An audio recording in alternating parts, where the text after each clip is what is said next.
Hai, salam sejahtera. Baiklah, selamat bertemu kembali di dalam segmen Jom Belajar Sains tingkatan 2 bersama dengan Cikgu Zura. Okey, baiklah, hari ini kita akan fokus kepada pertahanan badan, iaitu 4.2 ya, dalam bab 4 kesihatan. Okey, di dalam bahagian ini kita akan mempelajari tentang sistem pertahanan badan dari segi jenis-jenis pertahanan badan serta peringkat di dalam sistem pertahanan badan. Okey, dan selepas daripada sistem pertahanan badan, kita akan belajar berkaitan dengan keimunan, ya, apakah yang dimaksudkan dengan keimunan, jenis-jenis keimunan serta kepentingan keimunan kepada badan manusia. Okey, baiklah. Di dalam pertahanan badan, bagaimanakah badan kita mempertahankan diri daripada jangkitan penyakit? Dan apa yang badan kita perlu buat sekiranya ada patogen yang menyerang badan kita? Okey, untuk pengetahuan anak-anak pelajar sekalian, bila patogen menyerang, badan kita akan melawan melalui 3 peringkat. Tetapi sebelum itu, kita kena tahu apakah strategi di dalam sistem pertahanan badan. Sebenarnya, terdapat 2 strategi pertahanan manusia, iaitu yang pertama adalah mekanisme pertahanan tidak spesifik, di mana mekanisme pertahanan tidak spesifik ini terbahagi kepada barisan pertahanan pertama, iaitu kulit. Dan yang kedua adalah barisan pertahanan kedua melalui sel darah putih di dalam proses fagositosis, di mana dalam bahagian ini, sel darah putih akan menelan dan mencerna patogen dengan enzim. Strategi yang kedua adalah mekanisme pertahanan spesifik, di mana mekanisme ini terbahagi kepada barisan pertahanan ketiga melalui antibodi dan antigen. Sebelum kita pergi kepada 3 peringkat sistem pertahanan manusia, adalah lebih baik kita mengetahui apakah yang dimaksudkan dengan antibodi dan antigen. Okay, antibodi bermaksud protein yang dihasilkan oleh sel darah putih ke dalam darah dan berperanan sebagai gerak balas terhadap antigen. Manakala antigen pula bermaksud sebagai jasad asing ataupun bahan sendiri yang merangsang penghasilan antibodi. Sekarang kita pergi kepada 3 peringkat di dalam sistem pertahanan manusia. Okey, peringkat pertama iaitu peringkat barisan luar badan. Okay, patogen akan cuba memasuki badan kita melalui pelbagai tempat seperti rongga terbuka iaitu mata, telinga, hidung. Yang kedua, melalui sistem respirasi ketika kita menghirup udara yang tercemar. Yang ketiga, melalui perkumuhan. Yang keempat, semasa pencernaan di mana kita makan makanan ataupun minuman yang tidak bersih. Okay, dan kemudian mengganggu sistem pencernaan kita, kita mengalami sakit perut dan sebagainya. Dan yang terakhir sekali melalui luka pada kulit yang terberah. Okey, sekarang kita pergi apakah yang dibuat oleh barisan pertahanan pertama ketika serangan daripada patogen. Okey. Di dalam bahagian barisan pertama luar badan, kulit memainkan peranan yang sangat penting untuk melindungi badan kita daripada diserang patogen. Ini disebabkan oleh kulit mempunyai struktur kulit yang sangat liat dan tebal, dan apabila kulit yang tebal ini menyukarkan patogen memasuki anggota badan kita, dan seterusnya melalui peluh, di mana peluh akan mengeluarkan bahan kimia yang boleh membunuh bakteria. Selain daripada kulit, di dalam bahagian peringkat 1 ini, membran mukus iaitu lendir yang terdapat pada bahagian hidung, telinga, mata. Di mana hidung, sebagai contoh, hidung Apabila kita bersin, bulu hidung memainkan peranan untuk menapis patogen daripada memasuki anggota tubuh badan kita. Okey, yang kedua, lilin ataupun wax.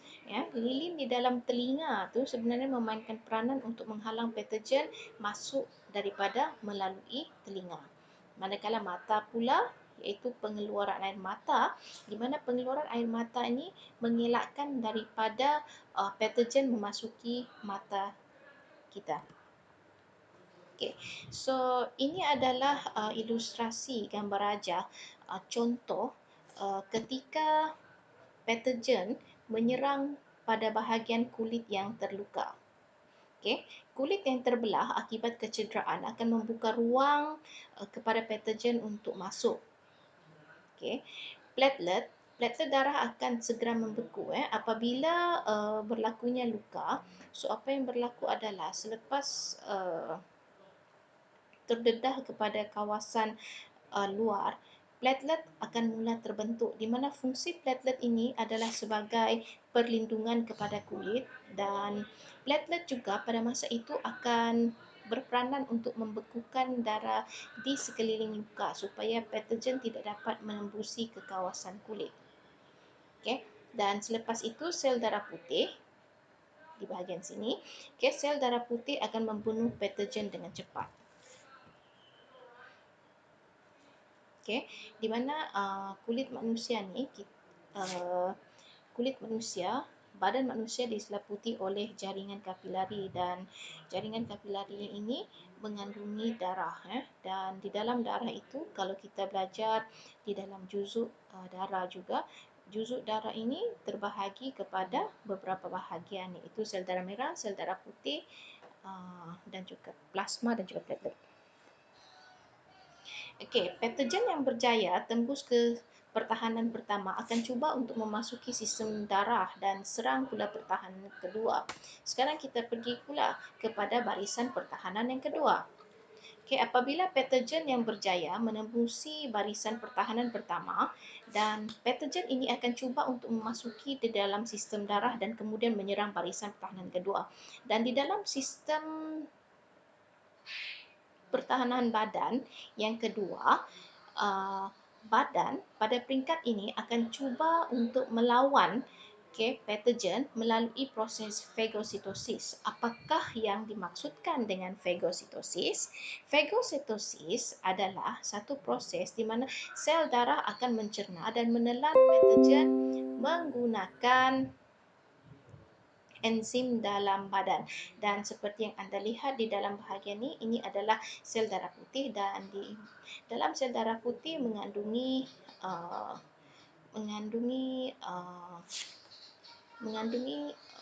sejenis bahan yang memainkan peranan untuk menelan dan mencerna patogen. So sekarang saya akan tunjukkan dengan anda bagaimana sistem imun, bagaimana sel darah putih memainkan peranan di dalam pertahanan badan.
Baiklah, itu adalah selingan video bagaimana uh, patogen, bagaimana patogen uh, ditelan dan dicunah melalui sel darah putih.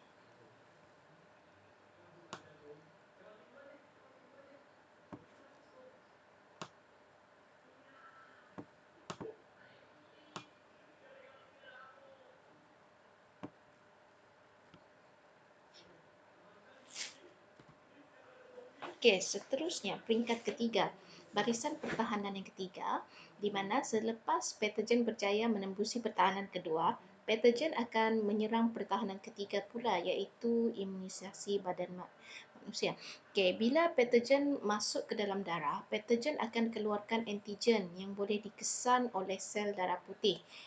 Dan bila sel darah putih dapat mengesan antigen, sel darah putih ini akan merangsang sejenis protein untuk menghasilkan antibodi bagi melawan patogen berkenaan.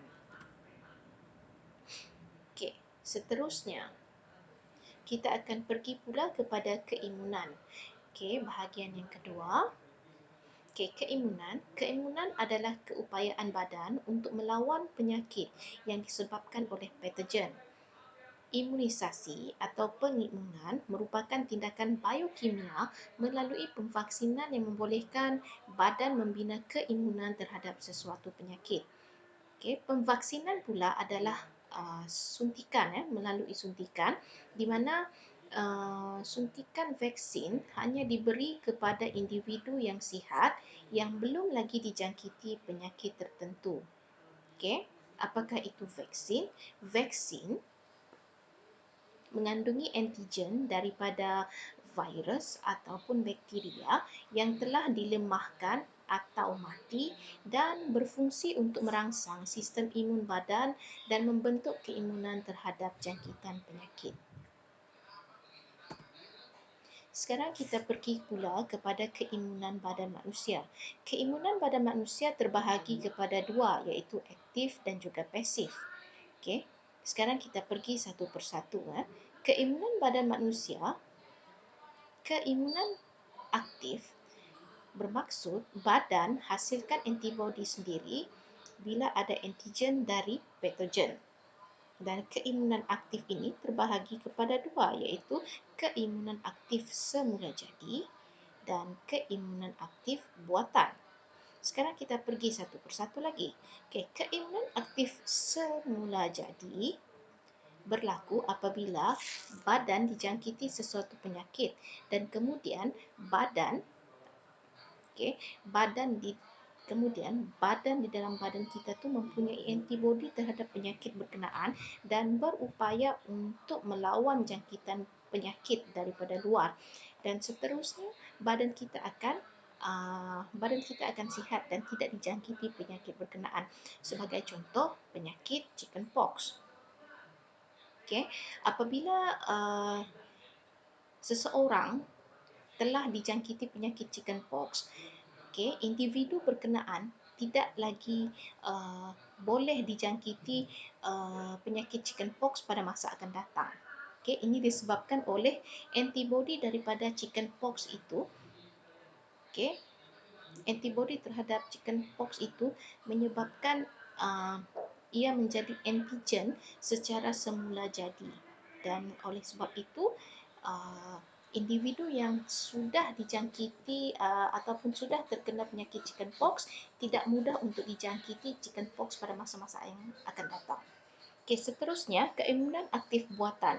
Keimunan aktif buatan ini merujuk kepada apabila badan disuntik oleh vaksin untuk melawan penyakit dan badan akan merangsang antigen berkenaan, antigen terhadap penyakit tersebut untuk pertahanan. Dan keimunan aktif buatan adalah bersifat kekal lama. Okey, seterusnya kita pergi pula kepada keimunan pasif. Okey, keimunan pasif merujuk kepada badan dapat antibodi daripada sumber luar, dan keimunan pasif ini pula terbahagi lagi kepada dua, iaitu keimunan pasif semula jadi dan keimunan pasif buatan. Okey, sekarang kita pergi satu-satu. Keimunan pasif semula jadi. Okey, keimunan pasif semula jadi merujuk apabila badan menerima antibodi secara semula jadi semasa menyusu, ya, waktu lahir. Okey, dan kemudian susu ibu itu boleh memberikan pertahanan kepada bayi berkenaan selama beberapa bulan. Tetapi keimunan pasif semula jadi ini tidak bersifat lama. Maksudnya bayi yang setelah beberapa minggu akan uh, akan menerima imunisasi di mana suntikan vaksin akan diberikan supaya bayi ini, ya, di mana bayi ataupun kanak-kanak mempunyai tahap keimunan yang terlalu rendah terhadap penyakit, sangat mudah dijangkiti. Jadi oleh sebab itu bayi yang baru lahir ataupun kanak-kanak akan menerima suntikan vaksin melalui proses imunisasi untuk menerima dos suntikan vaksin bagi melawan beberapa jenis penyakit. Okey, seterusnya keimunan pasif buatan. Keimunan pasif buatan pula di mana badan menerima suntikan antiserum untuk melawan penyakit tertentu untuk seketika. Maksudnya sekejap sahaja, dan keimunan pasif buatan ini juga mempunyai sifat sementara, maksudnya tidak kekal. Kalau misal kata habis sahaja, uh, habis kadar pertahanan, kadar terhadap rintang penyakit berkenaan, seseorang individu itu terpaksa mengambil suntikan semula. Okey, dan ini adalah raja graf keimunan pasif semula jadi dan pasif buatan, ya, di mana keimunan pasif di mana badan memperolehi antibodi daripada sumber luar.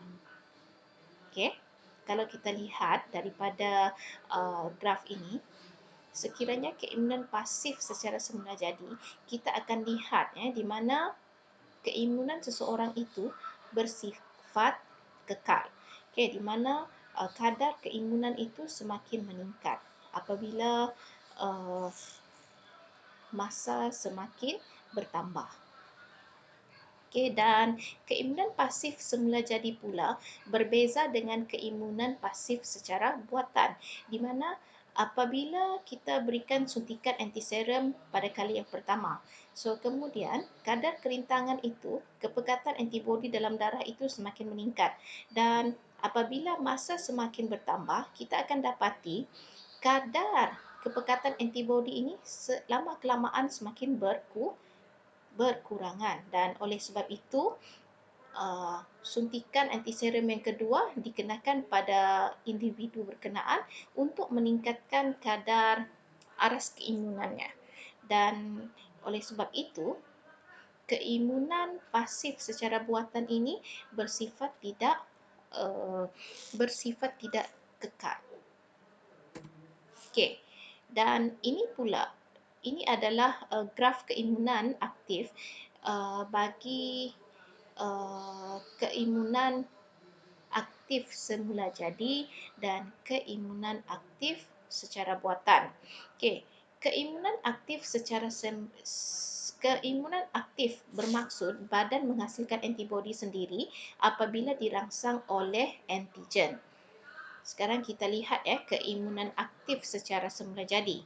Keimunan aktif secara semula jadi terhasil selepas seseorang sembuh daripada serangan penyakit berkenaan, dan tahap keimunan ini berpanjangan selepas jangkitan. Okey, seperti yang kita lihat, ini garis merah, okey, di mana garis merah ini adalah semasa jangkitan pertama, dan tahap kepekatan antibodi untuk melawan jangkitan ini sekiranya seseorang itu dijangkiti sekali lagi, tahap keimunan itu semakin bertambah. Okey, semakin bertambah. Okey, di mana antibodi yang dihasilkan melebihi aras keimunan dan keimunan dicapai. Dan sebab itu apabila seseorang ini, ya, seorang individu berkenaan tidak mudah untuk dijangkiti sesuatu penyakit. Okey, seterusnya keimunan aktif secara buatan. Keimunan aktif secara buatan terhasil apabila vaksin yang mengandungi patogen yang mati atau dilemahkan ke dalam badan dan sistem keimunan bergerak balas dengan menghasilkan antibodi. Ya, keimunan berpanjangan selepas jangkitan. Okey, so yang ini kita lihat ya dalam graf ni kita dapati apabila kita berikan suntikan vaksin pada kali pertama, kadar keimunan itu meningkat tetapi tidak sebegitu tinggi. Dan kemudian semakin meningkat hari, kita berikan lagi suntikan vaksin buat kali yang kedua, kita dapati aras keimunan semakin bertambah. Ya, di mana kepekatan antibodi dalam darah itu, peratus kepekatan antibodi semakin bertambah menyebabkan seseorang itu apabila mengambil dos yang kedua, seseorang individu berkenaan tidak mudah untuk dijangkiti penyakit. Dan ini adalah jadual imunisasi ya. Untuk bahan sokongan, para pelajar boleh memuat naik pautan jadual imunisasi kebangsaan.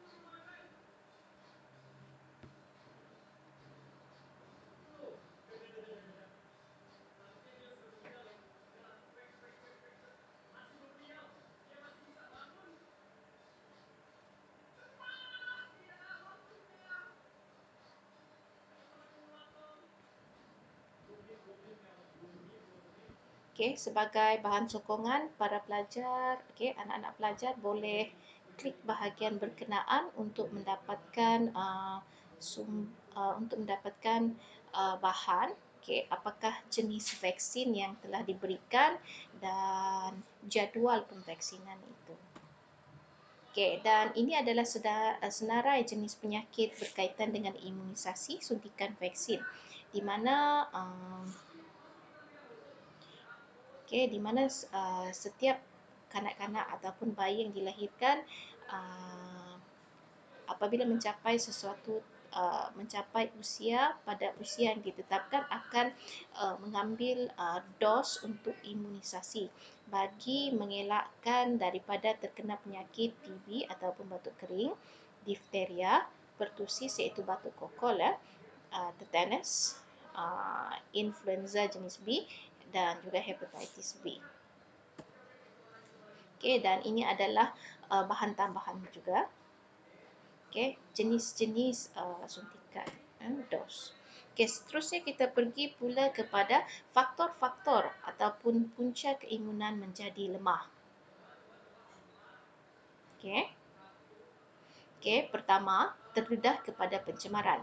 Apabila seseorang individu yang terdedah kepada pencemaran sangat mudah untuk mempunyai tahap keimunan yang sangat rendah dan pada masa itu patogen daripada luar sangat mudah menjangkiti badan seseorang individu berkenaan. Yang kedua pula, faktor yang kedua adalah tekanan perasaan ya ataupun stres yang berlebihan dan tidak terkawal. Apabila seseorang individu berkenaan mudah stres dan stres ini tidak terkawal, ya, tidak dapat dikawal dengan baik menyebabkan keimunan seseorang individu berkenaan akan berkurangan dan seorang itu akan mudah sakit. Dan seterusnya terdedah kepada pesisif dan yang terakhir sekali melalui gaya hidup di mana apabila seseorang individu berkenaan tidak mengamalkan gaya hidup yang sihat di mana pengambilan garam dan gula ini berlebihan ya di dalam sukatan makanan menyebabkan tahap keimunan individu berkenaan menjadi semakin lemah ataupun berkurangan. Okey, seterusnya kita akan pergi pula bagaimana untuk meningkatkan keimunan badan. Okey, salah satunya adalah tidak merokok. Dan yang kedua, membuat pemeriksaan kesihatan sekurang-kurangnya 2 kali setahun. Dan yang ketiga, rehat dan tidur yang mencukupi. Okey, rehat sekurang-kurangnya tidur sekurang-kurangnya 6 jam, 6 hingga 7 jam. Dan seterusnya, mengamalkan gaya hidup sihat, elakkan tekanan. Yang kelima, amalkan gizi seimbang, makanan seimbang melalui sukatan pinggan yang betul. Okey, dan seterusnya kurangkan pengambilan garam dan gula secara berlebihan. Dan akhir sekali, bersenam, beriadah bagi mengelakkan tekanan dan juga untuk meningkatkan keimunisasi. Okey, seterusnya kita pergi kepada latihan formatif 4.2. Okey, latihan formatif. Okey, namakan 2 strategi pertahanan badan manusia, iaitu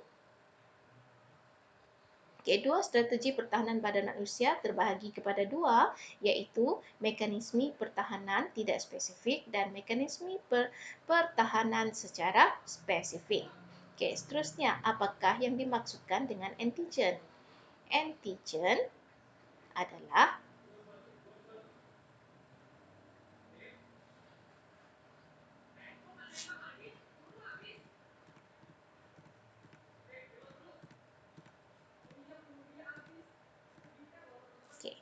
antigen adalah jasad asing ataupun bahan sendiri merangsang penghasilan antibodi. Manakala antibodi pula adalah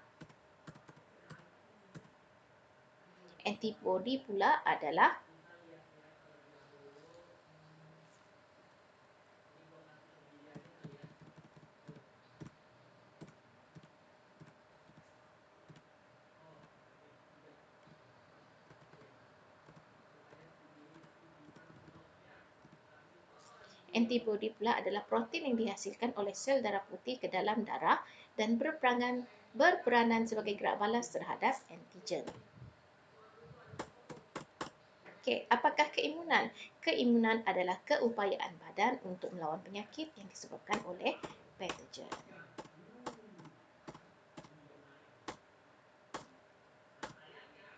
Okey. So, sekarang pelajar sudah tahu tentang sistem pertahanan badan. So, apa yang saya nak pelajar buat adalah pertama sekali di dalam sesi pembelajaran ini, apa yang saya nak pelajar buat, saya nak pelajar bina nota minda ataupun peta iting yang kreatif berkaitan dengan 4.2 iaitu sistem pertahanan. Dan kemudian saya nak para pelajar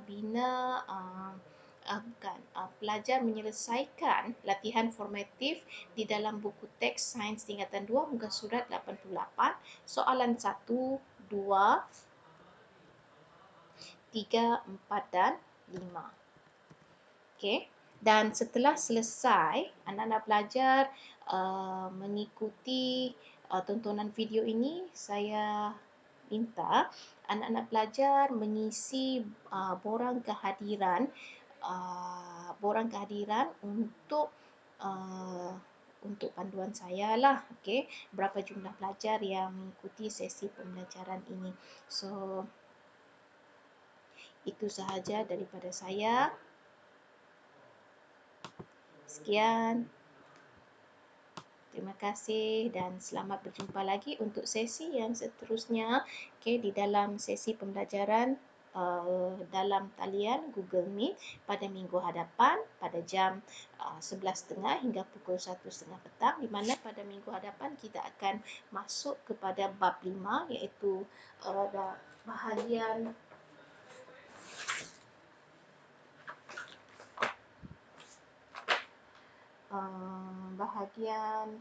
air dan larutan. Sekian, itu sahaja daripada saya. Assalamualaikum.